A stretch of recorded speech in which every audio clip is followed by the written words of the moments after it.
Tech Millionaire shows up at his farm unannounced and finds a single mom and her kids living inside. The dirt road snaked through the Blue Ridge Mountains like an old scar, dusty and forgotten by time. Ryan Miller gripped the steering wheel of his luxury SUV tighter than necessary, feeling every pothole and rut jolt not just the vehicle, but something deep inside him. 45 years old, the last 20 of which were obsessively dedicated to building a tech empire he'd just sold for a sum that would make any normal person gasp. And yet here he was, fleeing Silicon Valley like a convict running from his own shadow. His therapist had been blunt in their last session. "You need to reconnect with your roots, Ryan. You need to find what you lost along the way." The words echoed in his head as the mountains of North Carolina rose around him, majestic and indifferent to his suffering. His grandparents' farm, 15 years since he'd set foot on it. 15 years since he'd buried them and sworn never to return to the place that represented everything he'd rejected. The simple life, the slow pace, the dignified poverty his family had always worn with pride. But now, with millions in the bank and an emptiness in his chest that felt vast enough to swallow him whole, Ryan no longer knew what he was looking for. Maybe peace, maybe just a place to hide from his own life. The property came into view around the next bend, and Ryan felt his heart clench. The wooden fence needed repairs, but it was still standing. The apple trees his grandfather had planted decades ago had grown wild, their gnarled branches reaching for the crisp blue autumn sky. And the house, the old stone and wood farmhouse with its wide porch and the red tin roof his grandfather used to patch every year before the rains. But something was wrong. Ryan slammed on the brakes, kicking up a cloud of red dust. The house shouldn't look like this. Clean, cared for. There were clothes hanging on a line he didn't even know still existed. Smoke curled lazily from the stone chimney. And flowers. Someone had planted flowers in the beds his grandmother used to keep, beds that should have been choked with weeds for years. His first thought was to call the sheriff, squatters, freeloaders, people who had taken over what was rightfully his. But something made him get out of the car slowly, his feet touching the familiar ground with a painful strangeness. He walked toward the porch, each step heavy with memories and uncertainty. That's when the door opened. The woman who appeared in the doorway was not what Ryan expected. Young, maybe 30, with dark hair pulled back in a messy ponytail and wide brown eyes filled with poorly disguised panic. In her arms, a baby who couldn't be more than a few months old whimpered softly, and clinging to her faded cotton skirt, a little girl with huge frightened eyes stared at Ryan as if he were a monster from a nightmare. The woman took a step forward, instinctively placing herself between Ryan and the children. Her voice came out hoarse but firm. "Are you lost, sir? This is private property." Ryan almost laughed at the irony. She was talking as if she owned the place, as if he were the intruder. "I'm well aware it's private property," he replied, trying to keep his voice calm despite the anger beginning to simmer. "It's my private property. My name is Ryan Miller. My grandparents, John and Mary Miller, own this farm, and I'd really like to know what you're doing here." The color drained from the woman's face. The baby started to cry louder, sensing his mother's tension. The little girl clung even tighter to the skirt, hiding her face. Ryan saw the exact moment terror took hold of her, but he also saw something else: defiance, determination. As if even knowing she was caught, she was still going to fight. "I can explain," she said, her voice trembling now. "Please, just give me a chance to explain." Ryan crossed his arms, leaning against the doorframe his grandfather had carved by hand. "I'm listening." The woman took a deep breath, clutching the baby to her chest. "My name is Julia Williams. I had nowhere else to go. I was pregnant, with my daughter. No money, nothing. A priest in town, Father David, he told me this farm had been abandoned for years, that maybe I could stay here for a little while, just until I got back on my feet." "So you just broke into my property and moved in?" Ryan's voice was harsher than he'd intended. "I didn't have a choice." Tears began to stream down Julia's face, but she didn't wipe them away, keeping her eyes fixed on him. "I was sleeping in my car.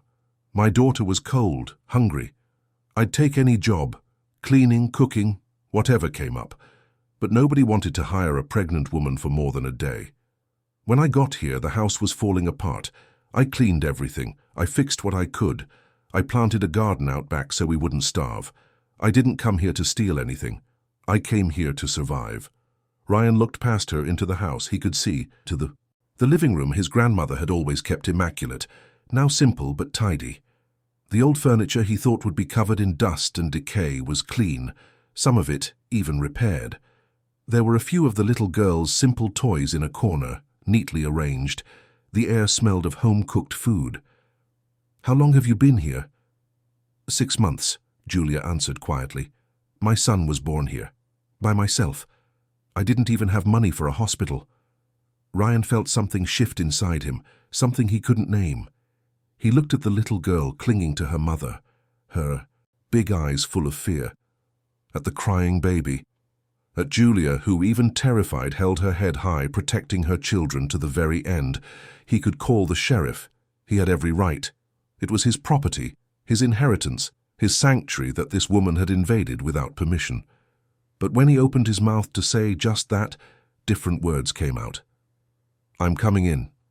I'm getting my things from the car and moving into my old room. You stay where you are for now. We'll talk about this properly tomorrow." Julia's expression was one of pure shock. "What do you mean?" "You heard me." Ryan turned to go back to the car, feeling her eyes on his back. "And one more thing. That baby needs to stop crying. It's giving me a headache." He didn't wait for a reply. He grabbed his expensive suitcases from the trunk, bags full of clothes that would never be practical for farm life, and walked back to the house. Julia had moved aside, pressed against the living room wall with her children, watching his every move like a cornered animal watching a predator. Ryan climbed the wooden stairs that creaked under, his feet, each step a memory. His childhood bedroom was at the end of the hall, the door closed as if it had been waiting for him all these years. When he opened it, the smell of must and stale time hit him like a punch. But Julia had cleaned in here too. Not perfectly, but she had tried. The windows were shut, the bed still had the old sheets, but the floor was swept, the cobwebs gone. He dropped his bags on the floor and sat on the bed, listening to the old spring's protest. Downstairs, he could hear Julia soothing the baby, her soft voice singing a lullaby his own grandmother used to sing. The little girl asked something in a small voice, and Julia answered patiently, explaining that everything was okay, that she didn't need to be afraid. Ryan ran his hands over his face, tired in a way that sleep could never fix. What was he doing? Why hadn't he thrown her out immediately? Maybe because in her eyes he'd recognized something familiar. The desperation of someone fighting to survive. The determination of someone with nothing left to lose. He knew that look well. He'd seen it in the mirror every day for years as he built his company from scratch, working 18-hour days, sacrificing everything. The difference was, he had been fighting for money and success. She was fighting for her children, and somehow, that made all the difference. Night fell over the Blue Ridge Mountains with the weight of 1,000 silences. Ryan stayed in his room until hunger finally won, forcing him down the creaking stairs in search of something to eat. The house was strangely quiet. Through the kitchen window he could see Julia out back, near the garden she'd mentioned, putting the baby to sleep in a makeshift crib made from wooden crates. The little girl was playing nearby, talking softly to a worn-out rag doll. The kitchen, which his grandmother had kept as a sanctuary of cast-iron skillets and homegrown spices, was transformed but recognizable. Julia had kept everything organized, clean. In the old refrigerator that was miraculously still working, Ryan found very little. Eggs, some vegetables from the garden, a piece of cheese. On the wood-burning stove, a pot of still-warm chili gave off a smell that transported him back decades. He was helping himself when he heard light footsteps at the door. Julia stopped in the kitchen entryway, hesitant, her hands clasped in front of her in a defensive posture. "The children are asleep," she said quietly. I left some food ready. You can help yourself." Ryan looked at her, really looked for the first time. The tired face, the dark circles under her eyes, the rough hands of someone who works hard, but also the dignity in her posture, the stubborn glint in her eyes that refused to show complete weakness. "Sit down," he said, surprising himself. "We need to talk." Julia hesitated, but eventually pulled out a chair, keeping a safe distance. Ryan served 2 bowls of the chili he'd found and put some eggs on to fry. They ate in silence for a few minutes, the kind of heavy, uncomfortable silence that precedes difficult conversations. "Tell me the whole story," Ryan finally said. "From the beginning. I need to understand how you ended up here." Julia put her fork down, her eyes fixed on her plate. "I was born in Charlotte. Simple family. When I was 20, I met a man. I thought it was love. I married him, pregnant with Leah, my oldest. It seemed good at first, but then he started drinking. And when he drank, he got violent." Ryan saw her muscles tense with the memory. "I put up with it for 5 years. 5 years of being hit, of being called names, of living in fear. But when he raised his hand to Leah, when I saw my 4-year-old daughter cowering in a corner, afraid of her own father, I knew I had to get out of there. No matter what." "Did you report him?" "To who?" Julia gave a bitter laugh. "The cops who said, 'What happens between a husband and wife is their own business?' His family, who always thought I was exaggerating. My own mom died when I was 18, and my dad took off before I was even born. I was alone." "And the second child?" Ryan asked, though he already knew he wouldn't like the answer. Julia closed her eyes, taking a deep breath before continuing. "One night, he came home drunker than usual. I had saved up a little money, hidden away, and was planning to leave. He found it. He was furious. He locked me in the bedroom. It was the worst night of my life. When I finally got out, I found out I was pregnant again." Ryan felt anger burn in his chest, but kept his voice calm. "And you ran." "I grabbed Leah, what little I could carry, and left in the middle of the night. He was passed out from the booze. I didn't look back. I spent 3 months sleeping in the car, taking day jobs, half-day jobs, anything. But being pregnant, no one wanted to hire me for long. The money ran out, the gas ran out, and I was desperate." "Is that when you met the priest?" "Father David. A good man. He gave me food, clothes for Leah. He told me about this farm, said it had been abandoned for years, that maybe I could stay here until I had the baby, until I could get myself together. He brought me here, helped me out the first few days." Ryan took it all in, processing. "And in these 6 months, I cleaned the house, fixed what I could, planted the garden. Father David gets me odd jobs in town sometimes, house cleaning, mending clothes. It's not much, but it's enough to buy the basics. Milk. For the baby, a few things I can't grow." Julia looked directly at him now, her eyes shining. "I know I have no right to be here. I know I trespassed on your property. But I swear to God, I didn't come here to steal anything. I came because it was either this or watch my daughter starve on the streets. I came because I had nowhere else in the world to go." The silence that followed was different. Ryan looked around the kitchen at the details he was starting to notice. The wood-burning stove she had managed to get working again. His grandmother's old pots, all clean and organized, the mended but clean curtains, the swept and waxed plank floor. "You've done a lot of work here," he said finally. "I tried to take good care of it. I tried to honor the place." Julia swallowed hard. "If you want me to leave tomorrow, I will. I just ask for 1 day to find another place for the kids, please." Ryan stood up, walked to the window. Outside, the night was clear, full of stars he hadn't seen in years through the smog of the city. The mountains were dark shadows against the sky, solid and eternal. "How long has it been since you've slept through the night?" The question caught Julia off guard. "What? Since you ran away? How long has it been since you've slept without being afraid you'll wake up and he'll be there? Without being afraid of being evicted, of not having food the next day, of not having a roof over your daughters' heads?" Julia was silent for so long Ryan thought she wouldn't answer. When her voice came, it was choked with emotion. "I don't remember the last time I slept in peace." Ryan turned to face her. "Stay." "What?" "Stay. For now, I need time to think." to decide what I'm going to do with this property, with my life. In the meantime, you and the kids can stay, but with rules." Julia shot up so fast her chair nearly tipped over. "Any rules, whatever you want. I promise you won't regret it. I can help with everything. Clean, cook, take care of the garden." Ryan held up a hand, cutting off the flow of desperate promises. "First, stop calling me sir. My name is Ryan. Second, we each mind our own business.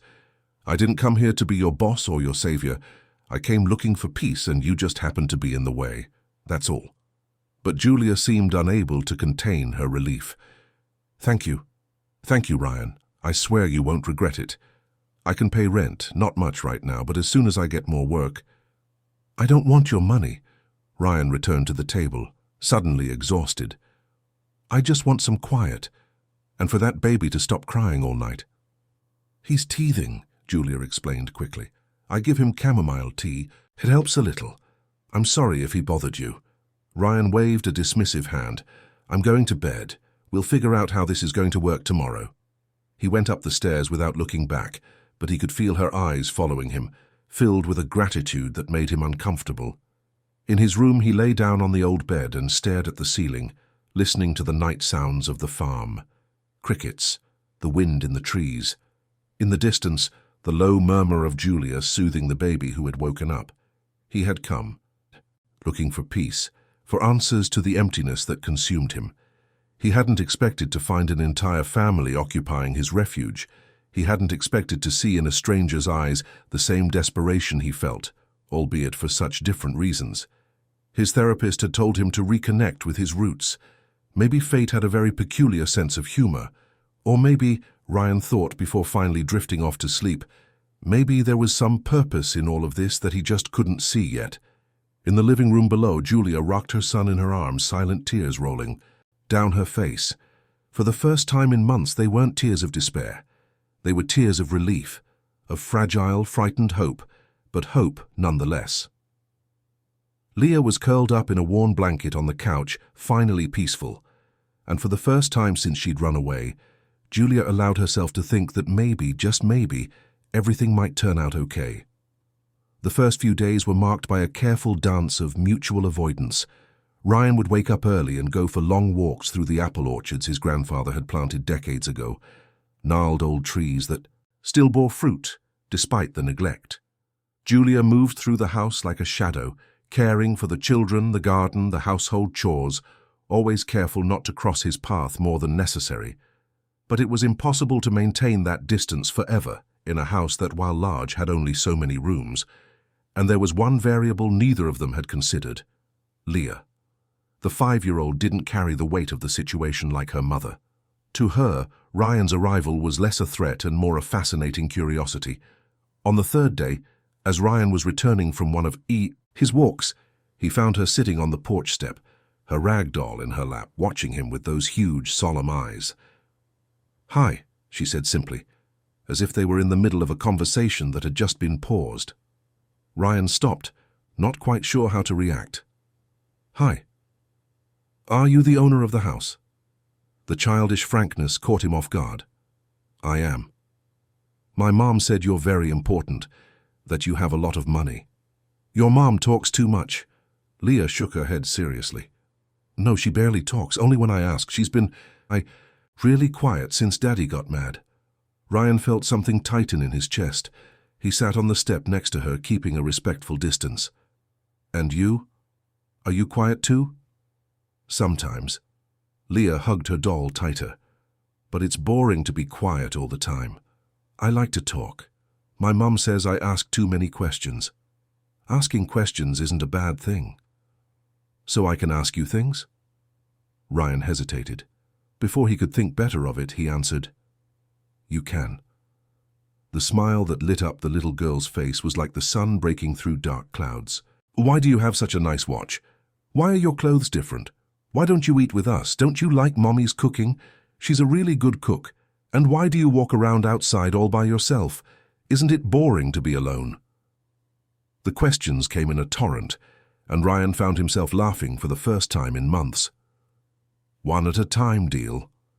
Leah nodded enthusiastically, and so began an unlikely friendship. The girl sought him out every day, appearing with endless questions about everything, about the trees, about the birds, about the world beyond these, mountains she barely knew. And Ryan, surprisingly, found himself answering, talking, even playing with her. It was Leah who convinced him to have dinner with them for the first time. She appeared at his bedroom door at dusk, knocking timidly. "Ryan, my mum made spaghetti. It's really yummy. Will you come eat with us? Please." How could he refuse those pleading eyes?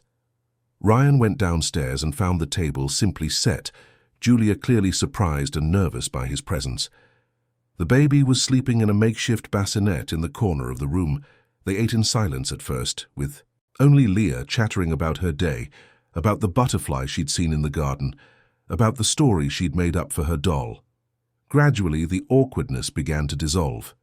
Julia started to relax, even allowing herself to smile when Leah said something particularly funny. Ryan found himself watching her, noticing how her whole face changed when she smiled, how years of suffering seemed to momentarily fade away. After dinner, Ryan offered to do the dishes. Julia protested, but he insisted, and they ended up side by side at the sink, her washing and him drying, in a domestic ritual that was completely foreign to him. In his entire adult life, he had never washed dishes. He'd always had housekeepers, expensive restaurants, an ex-wife who took care of those things before she gave up on him. "You're good with Leah," Julia said quietly, her hands submerged in the soapy water. "She doesn't have many people to talk to. In town, the other kids avoid her. They think she's weird for living so far out here." "She's not weird. She's smart, curious." "She gets that from me," Julia offered a sad smile. "I used to ask a million questions as a kid, too. My mom said I'd go bald from thinking so much." "Did you?" Julia laughed, a genuine sound that surprised them both. "Not yet, but the day's not over." It was a small moment, perhaps insignificant, but something shifted that night. A barrier had been crossed. In the following days, their cohabitation became more natural. Ryan started having breakfast with them, with Leah always at the center, building bridges between the two adults with her innocence. He taught her about technology, showed her pictures of the city on his laptop, explained how things she'd never seen worked. She, in turn, taught him about the simple things, how to tell which flowers the bees preferred, which stone from the nearby creek was best for skipping, how to listen to the silence of the mountains. One afternoon, Ryan found Julia struggling to fix a broken fence behind the house. She had the baby strapped to her back in a sling, her hands full of splinters, sweat dripping down her face despite the cool afternoon. "Let me help," he said, taking the hammer from her hands before she could protest. They worked side by side as the sun went down, Leah playing nearby, picking wildflowers. Julia showed Ryan how her grandfather had taught her to build fences that lasted for decades, and he was surprised by her strength, by the determination that radiated from her every move. "Did you learn all this by yourself?" Ryan asked, hammering a nail with more force than necessary. "I had to learn," Julia wiped the sweat from her brow. "When you don't have anyone, you either learn or you die." The brutal simplicity of the statement hit him. He looked at her, really looked, at the calloused hands, at the shoulders stooped from carrying so much weight, at the eyes that had seen too much for someone so young, and he saw strength. Not the kind of strength he knew from business deals and corporate conquests, but something more fundamental. The strength of someone who refuses to give up, no matter what. "You're stronger than you think," he said without thinking. Julia paused, looking at him in surprise. "I'm not strong. I'm just stubborn." "There's a difference." "Is there?" She considered the question. "Strong is when you choose to fight. Stubborn is when you can't stop fighting even when you should. I think I'm the second one. And what if I told you you're both?" Julia looked away, but Ryan saw a blush creep up her cheeks. They focused on their work, but something had shifted again. A mutual understanding was beginning to form. That night, after the children were asleep, Ryan found Julia on the porch, looking up at the starry sky. He sat beside her without asking permission, two strangers sharing the same space, the same loneliness. "Thank you," Julia said softly. "For what?" "For not kicking me out." for letting my kids have a roof over their heads, for being kind to Leah, for everything." Ryan was silent, watching the stars that seemed so close he could touch them. "Remember when you asked if I was important?" "Yes, I was. At least I thought I was. I built a company from scratch, worked day and night for 20 years, sold it for millions. I achieved everything I ever wanted. And now I'm here sitting on an old porch talking to a stranger who broke into my property, and it's the first time in years I've felt almost at peace." He gave a humorless laugh. "What kind of success is that?" Julia studied him with those perceptive eyes, the kind you found out you didn't really want. Exactly. They stayed there for hours, talking about lives that couldn't be more different. He told her about his failed marriage, about the ex-wife who left him because she'd married a workaholic, not a husband. About the friends who were just business contacts, about the emptiness that success had left behind. She told him about abandoned dreams, about wanting to be a teacher before she had to drop out of school to work, about loving someone who turned into a monster, about the guilt of bringing a child into the world amidst such chaos. By the time dawn began to break, they had both shared more than they'd intended, and when they said goodnight to go to bed, it was with the strange feeling that maybe, in this forgotten place in the mountains, two lost people had started to find each other. The following weeks brought subtle but profound changes. The farm, which had been dormant for so long, began to awaken under the joint care of Ryan and Julia. He, who had never worked with his hands for anything other than typing on a keyboard, found himself learning to patch roofs, prune trees, and prepare the soil. Julia taught him with patience, sharing the knowledge she had acquired in her months of solitary survival. Ryan was beginning to understand why his grandfather had loved this place so much. There was a different kind of satisfaction in seeing something grow under your care, in fixing something with your own hands, in ending the day physically tired but strangely fulfilled. It was so different from the mental and emotional exhaustion that had haunted him in Silicon Valley. One morning he woke up to Leah knocking on his door. "Ryan, Ryan, come see, come see." Still half asleep, he followed her to the garden. There, proud as a little general, Leah pointed to the first sprouts from a patch they had planted together 2 weeks earlier. "Look, it grew! Did you see? We planted it and it grew!" The pure joy on her face was contagious. Ryan crouched beside the girl, examining the delicate sprouts. "It sure did. You took good care of them." "We took care of them," Leah corrected. "You helped too. We're a team." A team. The word echoed in Ryan's head as he walked back to the house. When was the last time he had been part of a real team? Not a corporate team driven by targets and profits, but something real, with people who cared about each other. That afternoon, while Ryan was trying to fix his grandfather's old tractor, Julia appeared with a pitcher of fresh lemonade and a shy smile. "I thought you might be thirsty." He gratefully accepted the glass, his fingers brushing against hers for an instant that seemed to last longer than it should have.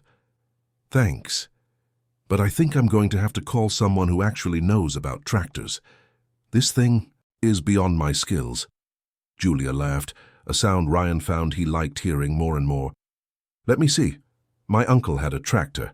I learned a few things." To his astonishment, Julia leaned over and started tinkering with the engine with a knowing touch, her skilled hands identifying the problem in minutes. It was a loose part, something simple that Ryan would never have found. "There. Try it now." Ryan turned the key, and the engine roared to life with a satisfying rumble. He looked at Julia with genuine admiration. "You never cease to amaze me."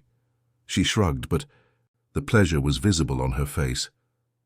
"I learned I had to be useful. The more things I know how to do, the better my chances of getting work, of surviving. You don't have to survive like that anymore, not here." The words came out before Ryan could think, but he didn't take them back. Julia stared at him, something unspoken hanging in the air between them. "Ryan, I can't get used to this, to having you here, to the security, because one day you're going to go back to your life, and I'll have to deal with reality again. I can't let myself get my hopes up. Who says I'm going back? You can't stay here forever. You have a life out there, money, business, a whole world. What if I don't want that world anymore? The silence that followed was heavy. Julia looked away, wiping her greasy hands on a rag. "Don't say that. Please. It's easier when I know you're going to leave. It's harder if I start to believe you might stay." Ryan wanted to say something, but the baby started crying in the house, and Julia used the excuse to escape the conversation. He stood there watching her go, wondering when exactly this woman and her children had become so important to him. The days turned into weeks, and a comfortable routine settled in. Ryan would wake up early, have breakfast with the family that wasn't his, but was starting to feel like it, work on the farm during the day and have dinner with them at night. Leah had become his shadow, always asking questions, always sharing discoveries. The baby, whose name he'd learned was Mikey, started to smile when he saw him, reaching out his little arms to be held. One evening, Julia asked for help bathing Mikey. The baby had gotten covered in dirt from the garden, and she needed an extra pair of hands. Ryan, who had never held a baby in his life until Mikey, found himself laughing as the child splashed water everywhere, soaking them both. "You're getting the hang of this," Julia commented, drying the baby with a towel. "For someone who's never done it before. I've never done a lot of the things I'm doing now. You're teaching me a whole new world. It's a very different world from yours. It is." Ryan held Mikey, the baby, gripping his finger tightly. "But maybe it's the world I always wanted and never knew." Leah interrupted them, asking Ryan to read her a story. It was a ritual they had established in recent weeks. He settled onto the old couch, Leah on one side, Mikey falling asleep in his arms on the other, with Julia sitting nearby mending clothes. To an outsider, anyone would think they were a real family. And maybe, Ryan thought as he read about dragons and princesses to a wide-eyed little girl, maybe that's exactly what they were becoming. The following weekend, Father David paid a surprise visit. Julia was visibly nervous, introducing Ryan quickly before retreating to the kitchen with the excuse of making coffee. "So you're the owner of the property," the priest said, studying Ryan with wise eyes. "Julia told me about you." "And what did she tell you?" "That you let her stay, that you've been good to her and the children, but also that she's scared." "Scared of what?" "Of getting used to it, of believing she can have this, that one day you'll wake up and realize you're taking care of a stranger's family and you'll want your old life back." Ryan drank the coffee Julia had brought, the priest's words echoing his own thoughts. "And what if I don't want my old life back?" The priest smiled. "Then you need to tell her that, clearly. Julia has spent too long not being able to trust anyone. She needs certainty, not possibilities." After the priest left, Ryan found Julia out back, hanging clothes on the line. Mikey was sleeping in his stroller in the shade, and Leah was playing with pebbles nearby. It was such a common domestic scene, and yet it touched something deep inside him. "Julia?" She turned, and he saw the tension in her face. "Did Father David say something? Did he tell you something bad?" "No." Ryan approached her, choosing his words carefully. "But he made me think about some things, about what I'm doing here, about what I want." Julia gripped a piece of clothing so tightly her knuckles turned white. "You've decided to leave." "No, I've decided to stay." "What?" "I want to stay. I want to make this farm work again. I want to wake up in the morning and see the sun rise over these mountains. I want to learn how to bake bread like my grandfather did. I want to hear Leah ask 1,000 questions every day. I want—" He paused, swallowing hard. "I want to be here, with you." Tears started streaming down Julia's face. "You can't say things like that. You can't make me believe it and then change your mind." "I'm not going to change my mind. Everyone changes their mind. Everyone leaves." "I won't." Ryan took her hands, feeling them tremble. "Look at me. I spent 20 years building a life I found out I don't want. I sacrificed everything for money and success that mean nothing. And then I came here and found you fighting for your kids, turning an abandoned house into a home.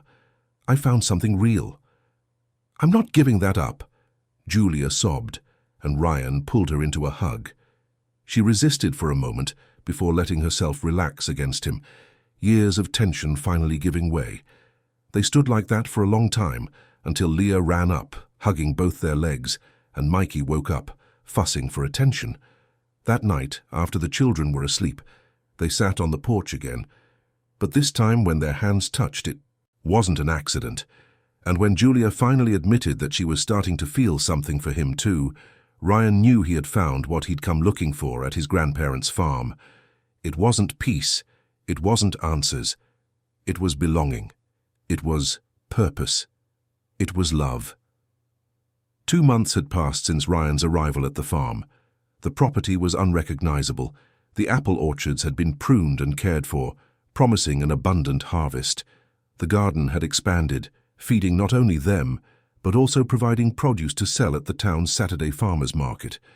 The tractor was running, the house was completely repaired, and even the old beehives Ryan's grandfather had kept were active again, producing golden, aromatic honey. But the biggest change was invisible. It was the way they moved together, like a unit. The way Julia smiled more easily. The way Ryan had traded his expensive suits for simple work shirts and dirt-caked boots. The way Leah now called him Rafa, and Mikey reached for him yelling, Dada, a word that melted Ryan's heart every time. They were a family, not by blood or by paper, but by choice. And that, Ryan had discovered, was stronger than anything else. It was on an autumn afternoon, with the sky painted in shades of orange and gold, that Ryan made a decision. He had gone into town earlier, spoken with a lawyer, prepared everything. Now, sitting in the farm's office, which he had turned into a functional space, he held a folder with documents that would change everything. Julia was in the kitchen preparing dinner when he called for her. She appeared in the doorway, drying her hands on a towel, looking curious. "I need to talk to you, it's important." Something in his tone made her worry.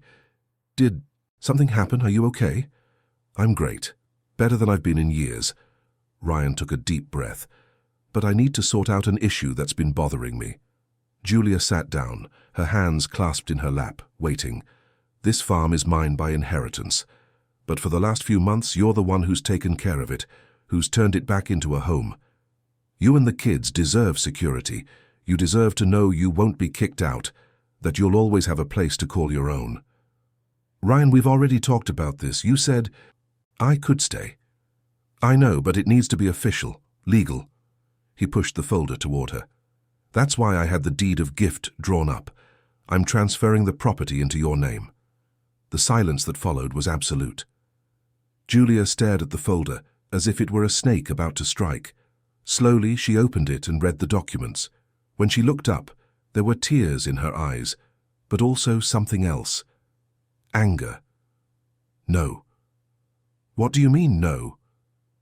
"I won't accept this." Julia pushed the folder back, her hands shaking. "I'm not going to accept it." Ryan was confused. "Julia, I'm trying to give you security, to guarantee that you and the kids will always have a home." She stood up abruptly, the chair scraping against the floor. "You don't get it? You really don't get it?" "Get what?" Julia ran her hands over her face, trying to control her emotions. "I ran away from a man who treated me like property, who thought he could do whatever he wanted with me because I depended on him financially. I spent months fighting to prove to myself that I was worth something, that I could survive on my own, that I didn't need anyone's charity." "This isn't charity," Ryan protested, standing up as well. "It's love. It's wanting to take care of you." "It's pity," Julia shouted, then covered her mouth, surprised by her own volume. Outside, Leah stopped playing, looking worriedly toward the house. Julia lowered her voice, but the intensity remained. "It's you feeling sorry for the poor woman who squatted in your house. It's you wanting to turn me into your charity project to make yourself feel better. You know that's not what this is, do I?" Tears were now streaming freely down her face. "You're a rich man who came here looking for purpose, and you found me vulnerable and desperate, and decided that saving me would fill the void inside you. But I don't need to be saved, Ryan. I need to know that I can save myself." Ryan felt as if he'd been punched. "You think that's what this is? That you're just a project for me?"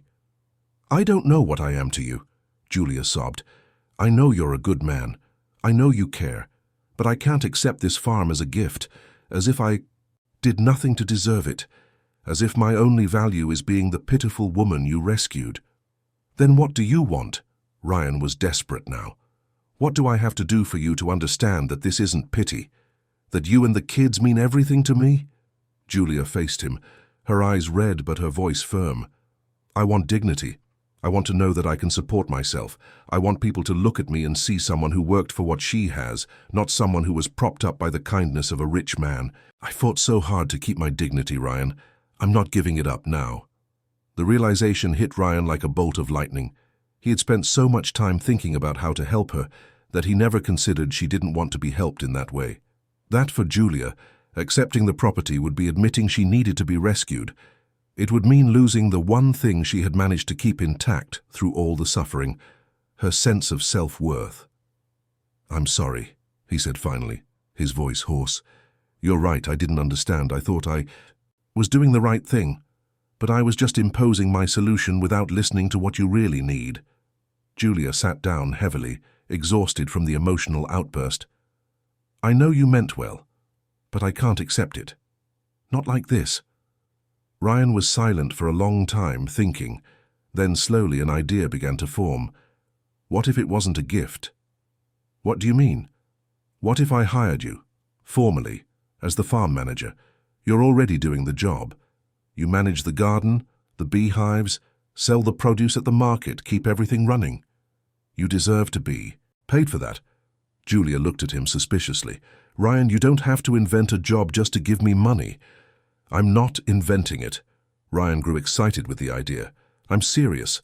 I don't know the first thing about running a productive farm. You do.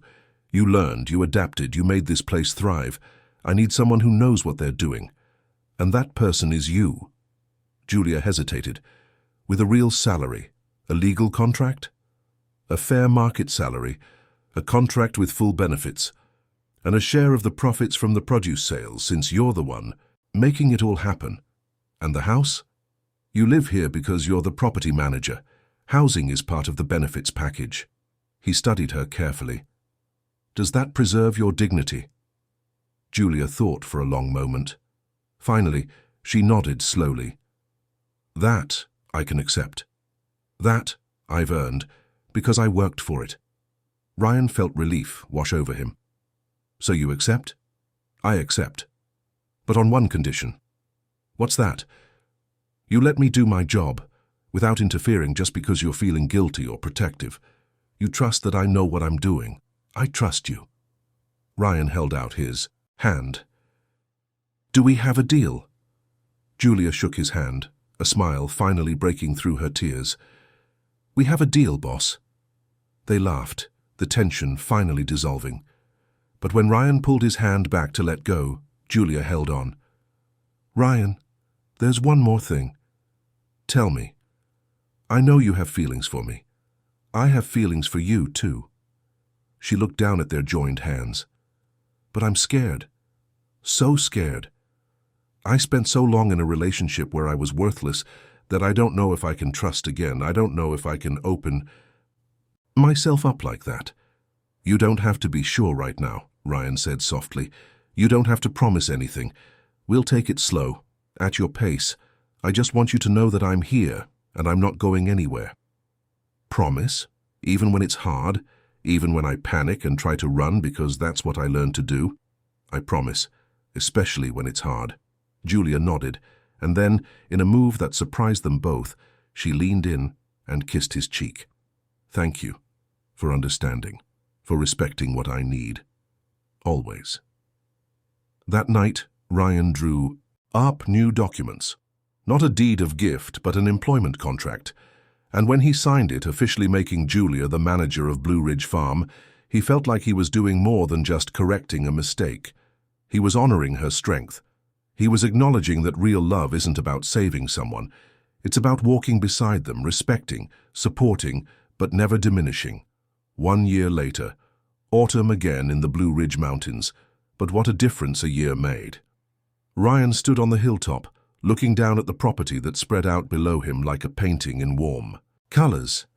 The apple orchards had produced their first abundant harvest in a decade, the trees heavy with fruit that would be turned into premium cider for sale.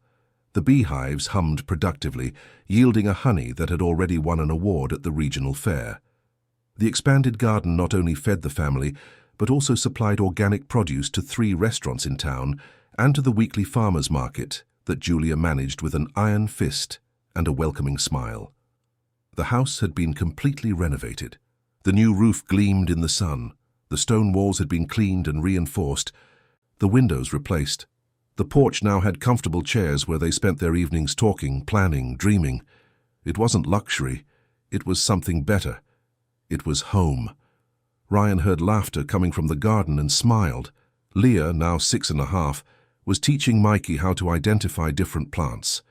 The little boy, almost 2, ran after his sister with the uncertain but determined coordination of early childhood, shouting words that almost made sense. He had started taking his first steps 3 months ago, and his first clear word had been Dada, looking directly at Ryan.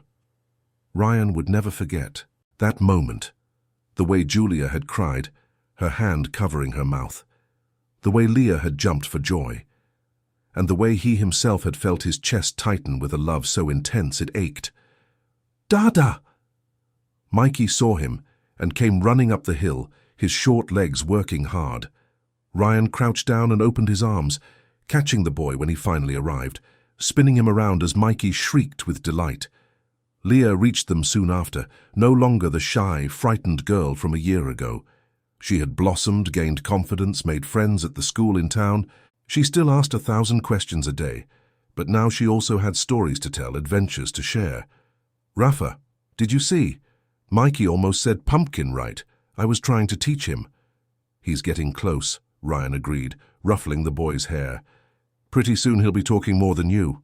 Impossible, Leah declared, with the absolute certainty of childhood. Nobody talks more than me. Mommy always says so. And your mother is right, Julia said, appearing on the path from the beehives. She had honey on her hands and a smile on her face that made Ryan's heart skip, a beat every time. Dinner in half an hour, go wash those dirty hands. The children ran toward the house, leaving Ryan and Julia alone on the hilltop. He pulled her close, and she leaned against him naturally, something that had taken months to happen. The process of Julia learning to trust again, to open up, to believe she could be loved unconditionally, had been slow and sometimes painful. But it had been worth every moment. How was the meeting with the people from the new restaurant? Ryan asked. Great, they want to buy all the tomatoes and herbs we can produce, and they're interested in the cider too once we start larger-scale production. Julia turned to face him, pride evident in her expression. We're going to need to hire some help. I can't handle it all myself. Already looking? Father David knows 2 women who need work. I was thinking of interviewing them next week. She hesitated. If you agree, of course. It's your property. Our property, Ryan corrected, and you're the manager. The decision is yours. I trust your judgment. Her smile was radiant. Thank you. They stood there for a few more minutes, watching the sunset paint, the sky orange and pink. Ryan thought about how many times he had watched the sunset from his office window in Silicon Valley, not even really looking, just registering that the day was over and he was still working. Now every sunset was an event, something to be savored, to be shared. Do you ever regret it? Julia asked suddenly. Regret what? All of this. Giving up your life in the city. The money, the success, everything. Ryan turned her to face him, holding her face in his hands. Never, not for a second. That life gave me money, but it cost me everything that mattered. This life, he gestured to the farm, to the house where the children were playing, has given me everything money could never buy. Julia kissed him, soft and sweet, and Ryan thought about how patient he had been, respecting her time, allowing her to process the traumas of her past, and how, 6 months ago, she had finally come to him and said she was ready to trust, ready to love, ready to believe he wasn't going to leave. They had gotten married a month later, in a simple ceremony at the town church. Father David had officiated, the few people they knew had attended, and Leah had been the proudest flower girl in the world, with a clumsy Mikey carrying the rings on a small pillow. No luxury, no extravagance, just genuine love and the blessing of a new beginning. They walked hand in hand back to the house. The table was set, simple but welcoming. The children were already seated, impatient. They had dinner together, talking about their day, making plans for tomorrow, laughing at Leah's silly jokes and Mikey's attempts to join the conversation. After dinner, Ryan helped bathe the kids, now an expert at wrangling a squirmy Mikey. He read stories to Leah, who still insisted he had the best voice for tales about dragons. He put Mikey to bed, the little boy clutching his finger as he closed his eyes. When he finally joined Julia on the porch, she had 2 glasses of wine, looking up at the stars. He sat beside her and she leaned against him, her head on his shoulder. "You know what's funny?" Ryan said after a long, comfortable silence. "What?" "I spent 20 years building an empire. I worked myself to exhaustion. I sacrificed a marriage, friendships, my health, all to be successful, to be rich, to prove I was worth something. And then I found out I was completely empty, that I had everything I thought I wanted, and it was nothing." He looked toward the house where the children slept safely. "I had to come back to the place I swore I'd never see again. I had to lose everything I thought was important to find what truly matters." Julia lifted her head to look at him. "And what matters?" "This." Ryan pulled her closer. "You, the kids. This simple life that leaves me tired but fulfilled. Waking up in the morning and knowing I'm going to work the land. Watching Leah learn. Watching Mikey grow. Having dinner with my family.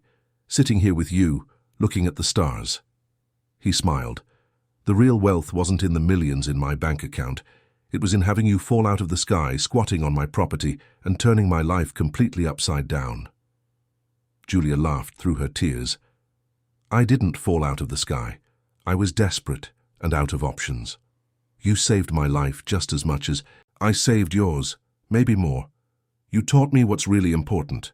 You taught me that love isn't about grand gestures, but about small moments, about dignity, about respect, about choosing to stay even when it's hard." She kissed him again, more deeply this time. "I love you," she whispered. "It took me a long time to say it, but it's true. I love you. I love this life. I love waking up and knowing I'm safe, that my children are safe." "Children?" Ryan noted the plural. Julia smiled mysteriously. "Mikey is as much your son as he is mine. You're the only father he knows, the only one he'll ever remember." The tears returned. "Thank you. For loving him as your own. For loving Leah as your own. For loving me, despite all the baggage I brought with me." "Not despite," Ryan corrected. "Because of. Everything you went through made you who you are. And I love who you are. The warrior, the survivor, the woman who refused to give up even when it seemed impossible." They stayed there late into the night, talking about plans for the farm, about the dreams they could now dream together. Julia wanted to expand the honey production. Ryan wanted to start an educational project, bringing kids from the city to learn about sustainable farming. Together, they were going to turn this farm not just into a thriving business, but into a legacy. When they finally went inside, Ryan paused at the door to the children's rooms. Leah was asleep, hugging the same old rag doll she'd arrived with, but now surrounded by other toys, books, signs of a childhood that could finally be happy. Mikey was on his back, his little arms thrown wide, completely relaxed and secure. Ryan felt Julia join, him watching their children sleep. "It was worth it," she said softly. "All the suffering, all the fear. It was worth it to get here." "It was worth it for me too," Ryan agreed. "Everything I went through, everything I lost, it was all worth it to find you, to find this." And as they gently closed the door and walked to their own room, Ryan reflected on the extraordinary journey that had brought them here. He had come looking for peace and had found purpose. He had come fleeing emptiness and had found fulfillment. He had come alone and had found a family. Life had a strange way of giving us exactly what we need at the moment we least expect it, and sometimes the greatest wealth came disguised as a desperate woman with 2 children, occupying an abandoned house, fighting for survival and dignity. Ryan fell asleep that night with Julia in his arms. the distant sound of Mikey murmuring in his sleep, Leah likely dreaming of her adventures, and a feeling of gratitude so profound it was almost a prayer. He had found his way back home, and he had discovered that home was never a place. It was always about the people we choose to love, and who choose to love us back. End of story. Hey everyone, we hope the journey of Ryan and Julia touched your hearts as much as it touched ours in telling it. This is a story about finding true wealth in the most unexpected places, about dignity, love, and the courage to start over.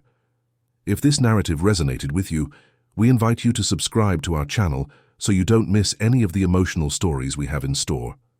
Leave a like if you believe that true love is built on respect and partnership, and share in the comments. Have you ever had to start over from scratch? What was your journey like? Your stories inspire us to keep bringing narratives that celebrate the strength of the human spirit. We post new content every day exploring the complexities of life, love, and human relationships. Don't forget to hit that notification bell. We'll see you in the next story, and thanks for being part of this community that believes in the transformative power of stories. See you soon.